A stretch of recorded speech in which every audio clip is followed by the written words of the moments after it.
So let's just extract some principles from the big model that we can use to deal with those issues we've just raised. We've already said that the big model is not just about strategy delivery. It's a framework that oversees, run and change aspects of the business if we'd like it to do that. We've talked about it there being a strategic model, just a simple model that allows us to deal with drivers, formulate strategy, communicate and re-steer. Just a standard simple model. We also understand that we're looking to get the implications of that cascaded through our business, and some of those will go down through line functions that we have, and the delivery of business targets are typically done that way. But many of the changes we may wish for a strategy are cross-cutting, and we've described the potential conflict between local strategy and corporate strategy, and difficulty communicating and connecting the messages, and balancing and prioritizing resource.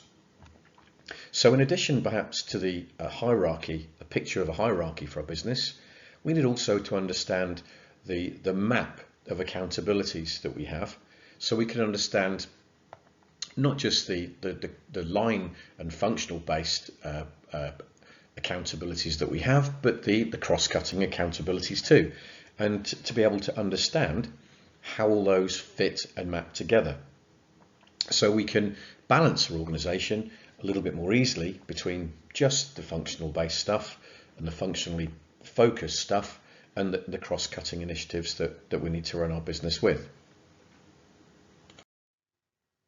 So let's delve into this a little bit more then, because if we've developed our strategy, we've derived the objectives, targets and challenges, we're communicating them to appropriate parts of the business, either the functional areas, or we've set up cross-cutting teams to enable to do this.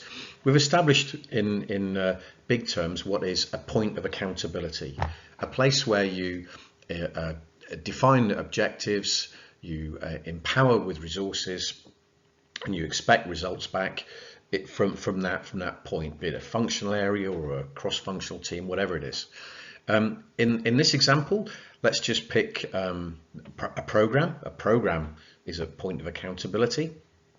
We may have others for main or exec boards, portfolios, projects, products, whatever these are. The principle is that we establish a point of accountability with something to achieve, with some constraints and resources, and each of these we can model very similarly. They'll have the work that they do to stay on top of what their accountability is. They'll receive a steer in terms of objective, target or challenge. They'll need information to do their business with, maybe the mandate they receive, the performance information that enables them to forecast and account for what they've done, business intelligence to help them make choices, assurance feedback to gain confidence they're doing the right things the right way. And out of the decision making and advice giving that they provide, out of it will come escalations for that program, assigned actions and decisions for that program, changes to or development of the mandates they give to projects, programs or customers, and communications to the outside or internal world. So each of our nodes will have this kind of format. There'll be information that comes in, steer that comes down, and outputs that happen. Pretty straightforward, right? And if we start and focus on these accountability points and how they fit together and what information needs they have, we can start to get on top of our business. So we can look at using this approach from an exec board that's developing strategy, communicating to a portfolio team that has a transformation portfolio, or a line of business executive who has a function to execute. We can transmit strategy and performance manage back against it by building these nodes and joining them all together. And talking of joining them together, This is just a simple example. Here is our program node sat in the middle of the page with its inputs, with its steers and its outputs. And of course, that's going to fit within maybe a transformation portfolio. It's going to receive maybe outputs from product development. It's maybe going to get resources from a management team. It's going to perhaps have a management team as a sponsor. It's going to receive outputs from projects. We can start identifying each of these individual nodes, each of them having an accountability, inputs and outputs, and start to join them together and operate them as a group and make choices across them. And for each of them, we can start to see that we can manage their information flows and behaviors using a very simple common approach: steer, input and output. But to achieve this kind of level of control and direction and sophistication, we're going to struggle to use conventional information means. So assuming that each of those individual elements then is taking inputs, steers and giving outputs, it becomes impractical to expect a business to be sending information point to point using spreadsheets, using PowerPoints, using emails. It's just a lot of overhead, unreliable quality, slow. It's just not going to work.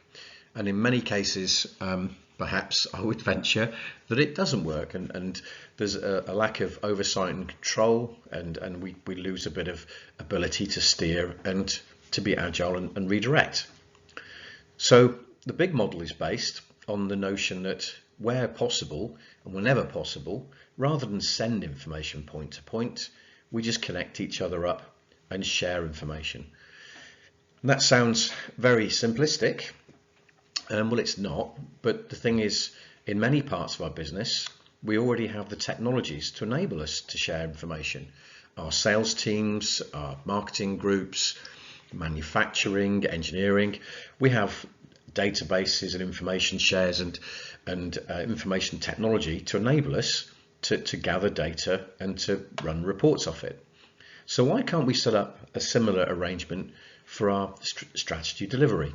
Why can't we connect the tools that we use to plan and schedule workloads and manage benefits and track milestones and track KPIs related to strategic accomplishment?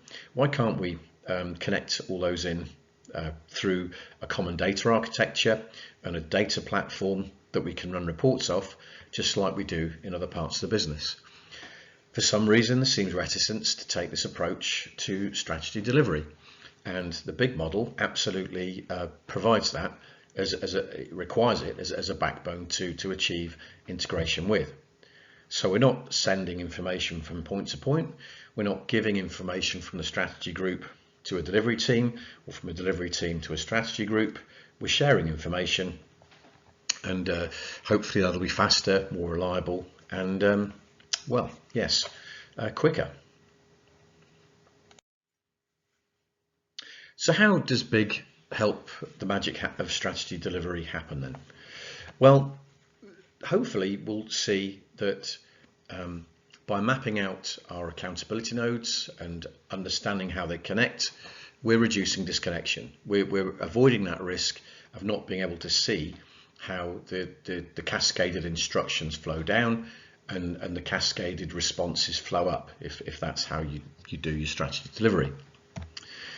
We should be able to see that if we're sharing information about resource deployment, funding allocation and leadership time, and we understand the priorities of the different outputs from our points of accountability, we should be able to get visibility of all this and avoid spending time and effort on things that aren't important to us, and accelerate therefore the things that are important.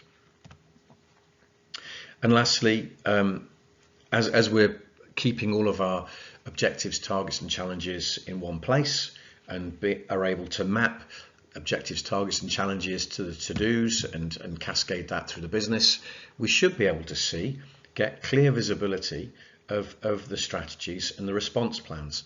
and be able to understand where we're going to be missing what we expect, and focus on what we need to do to achieve most fully. So if you like those concepts as we've extracted them to think about strategy to delivery and the cascade and the balance and the integration of all those things, we need to make sure that we have capabilities in place throughout our organization to enable this to happen. And we just described those under headings just to easily communicate them. We need to have an organization that's understood, fit for purpose, and functioning. A governance framework that understands all the points of accountability that we have and how they relate to each other. To enable that, we need a data integration solution so that we can rely on information, and an information capability to enable us to consume, turn the data into information that we can use to support our decision making with. We need to implement and empower people to be accountable. So accountability is a core aspect of that, and the establishment and management around accountability is a new approach to some people. But to enable this to happen, we need effective business support that's more than just about projects. It's about supporting priorities and decision making across business as usual, product development and transformation projects. And an effective assurance function, which doesn't just check that we're doing things the right way, but also helps us to check that we're doing the right things as well. And most importantly, a leadership capability that will envision and drive and enable this ecosystem to come into being and be sustained, but then also run the business with it. Without that, everything else is either not going to start, or it certainly isn't going to finish well. And our approach to this is to run a program, an iterative program where we do some, learn some, do some, learn some. But however that goes, it's got to start, in our view, with what we call first steps. To not try and design what the answer is, but to try and engage people on what the problem is, and to get consensus that there needs to be something done as opposed to nothing done.